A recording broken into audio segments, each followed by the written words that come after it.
Hello and welcome to the program. I am DEJI360. With the year 2020, plans are now on the way to launch successor plans now for the government's Vision 2020 and the Economic Recovery and Growth Plan ERGP, 2017 to 2020. The country's new development plan will be dubbed Agenda 2050, and to kickstart this important project, President Muhammadu Buhari has inaugurated a steering committee for the preparation of the medium-term National Development Plan 2021 to 2025 and Nigeria Agenda 2050.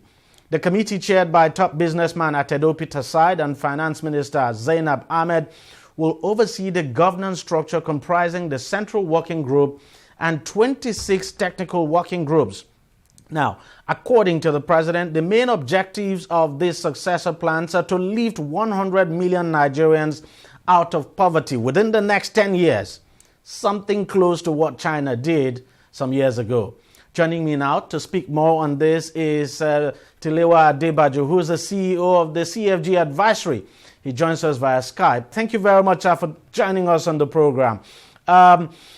Somehow, nothing new here. 2020, I remember when Vision 2020 was launched, everybody thought 2020 was going to be the beginning of the end of Nigeria. The beginning of the end of the problems of Nigeria now, that we were all going to see our problems solved in 2020. 2020 has now come, things are bad, and now it's Agenda 2050. What do you make of this, sir? Well, with everything else, it's a welcome development. As you've seen, the credibility of the leadership of the initiative with the finance minister and Mr. Atedo Peter Side, I think sends a very clear signal that this is a serious committee of very well respected individuals, and the signage is that we want to take a look at a plan going forward and seeing what we need and to develop a plan. So it's a commendable initiative. It's very necessary, especially at this time.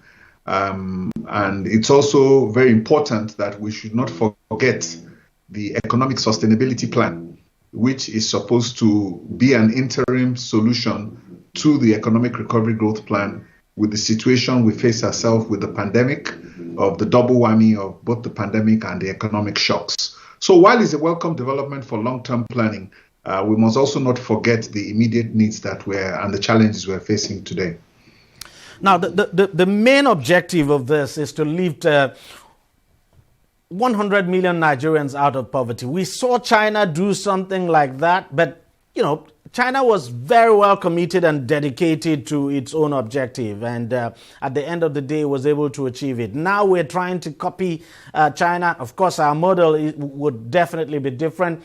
Do you think this is something we can actually achieve? Lift 100 million Nigerians out of poverty between now and 2050? Well, it's not impossible because, like I've said before, it's a question of these are proven. They're proven steps to development, and the pathway or the roadmap is not an issue. The challenges we've always faced in Nigeria has been that of implementation and commitment to implementation, different ideologies. Different parties coming into government and changing policy back turns. So our inconsistency in policy formulation and our inability to implement has always been the bane for Nigeria. But in terms of the plans that we've set for ourselves, I think it is we can accomplish them. It's a question of, do we have the commitment? And we do have the ability. We have the resources to make it happen. It's just a question of commitment and leadership. Those are the key drivers to make sure that this happens. But having said that, I think it's also important that the two plans that are going to expire at the end of this year, the Economic Recovery Growth Plan and the Vision 2020, what has been the outcome of those plans? And I think the first thing we need to ask ourselves is, these objectives we set ourselves, did we accomplish them? And I think I should be asking you that question. If you were to give your own assessment of the Vision 2020 plan, for instance, of course, and the Economic Recovery and Growth Plan, what would it be? Well, you see, when you make all these projections, you have to be very careful. No one predicted this whole meltdown that we have right now. But the Economic Recovery Growth Plan says that Nigeria will be growing at close to 8 or 9% this year. So when that came out, we questioned it that, you need to be quite realistic about this, because what are you really doing to be able to grow the economy to that level? If we take a look at the Vision 2020 plan with the issues of the Millennium Development Goals, as you have said, have we really hit this target? How much is it? What's the scorecard? You see, and this is what we really need to bear in mind when you develop this plan going forward. Where are the clear milestones? Where are the scorecards? So if we have looked at those two reports now, I cannot come out now and say this is the scorecard, but the question is that if you don't have the scorecard, if you don't measure something, then it's difficult for you to know whether you are succeeding or failing. So we must understand, for these two plans, first of all, did we hit the target by 50%, 60%, 70%? So that way you know where there's a pass mark. But if you take a look at the Economic Recovery Growth Plan, you see that because of the situation we find ourselves now, in particular, is difficult, because this situation has thrown any plan out of configuration. But in retrospect, to be honest, even if we were doing 50% of those things, we would have said we succeeded. But in Nigeria, maybe we're actually doing maybe 10 or 15% of those plans that we have. Let's say if we had looked at those plans this time last year without the COVID and the economic shocks, we can now at that point in time say, okay, this is a fair benchmark, because this year is not going to be the best benchmark for us. So we have to look at it. December last year, how are we doing?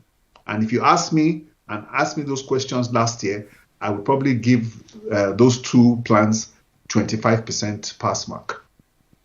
Now, of course, one of the tasks now before this committee would be how to win this country, for instance, away from oil. I mean, our dependence on oil, it's very strong, and it's also a problem as we're beginning to see now, and it's become very clearly evident. If you were talking to this committee now, what exactly would you be telling the committee to do in terms of looking beyond oil in how we plan to grow our economy? Thank you very much for that question. That's what I would call the silver lining in the issue of Nigeria. How do we get this done, and how do we diversify? What have we done before in the past to be able to get more involved in agriculture? This has been the bane of Nigeria. These challenges, how and what has happened. There's a lot of intervention funds available to all these other sectors to ensure that they can grow, to promote other sectors. But let us look at where we have been successful. Take a look at cement, for instance. Nigeria used to import cement a long time ago, but now we're successful in cement. We are now manufacturing cement in Nigeria, and we're also exporting. So let us look at the success that we've had in that sector of cement and ask ourselves, what did we do right? Okay, and then we can now begin to replicate that model in other sectors of the economy, because that is one area where we have been successful. So we have to take a look at our successes and replicate them. We have to take a look at where we have made mistakes and correct them. And I think that is what I would advise them to take a look at, so that we have been successful in certain areas. Let's follow that model. We've seen what we've done with our banking system. We've liberalized it. And you can see that these banks are flourishing today, and they're well capitalized.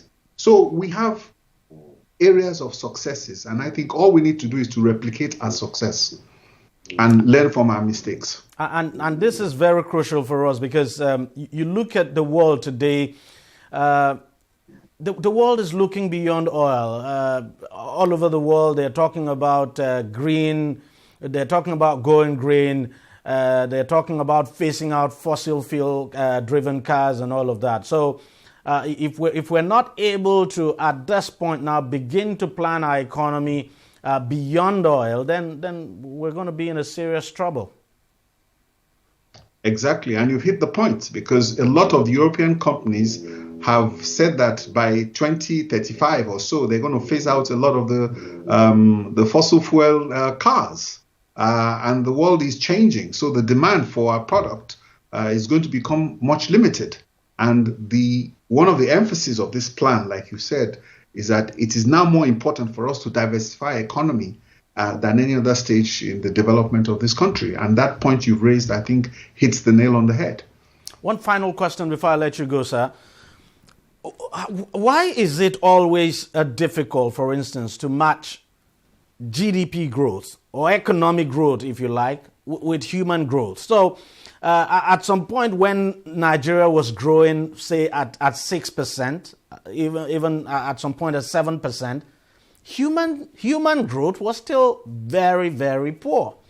So how do we address that problem where, when you're talking, where economic growth in the actual sense of it does not always translate to human development? Well, that is the bane of Nigeria, and that is why we are now the poverty capital of the world. And as you've said, our GDP, our population can either be an asset or a liability. If you have a viable population that has consumer power to spend, then it will develop your economy. Mm-hmm. If you have 180 million people that are poor, then it will affect your economy.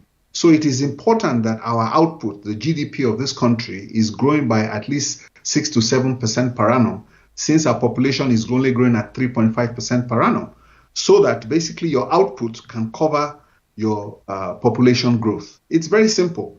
You need to be able to take care of yourself. And the only way to do that is for us to maintain at least 8 to 9% GDP consistently for the next 5 years. If we do that, the issue of poverty will be resolved. That's a tall order. It's possible. And it's been done before. I wait for that day to come. Thank you very much for your time, and thank you for joining us on the program. Thank you.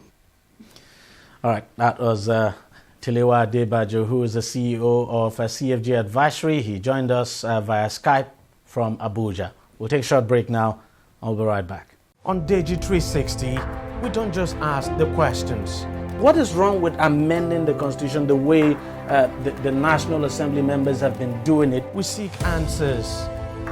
Constitution is constituent. Our problem is not lack of laws. Our problem is lack of the willpower to implement our laws. Answers that provide clarity. While we negotiate, we should try to make it a point that the girls must be complete. The clarity you need to make informed judgment so that you can make the right decision and take action. People are saying it is you politicians that are responsible for this, that you are the reason why this is happening. All these dollars that call themselves governors in this country? I wish we had people like Tony at the National Assembly. God forbid that I go to join that panel. DEJI360, providing clarity to issues.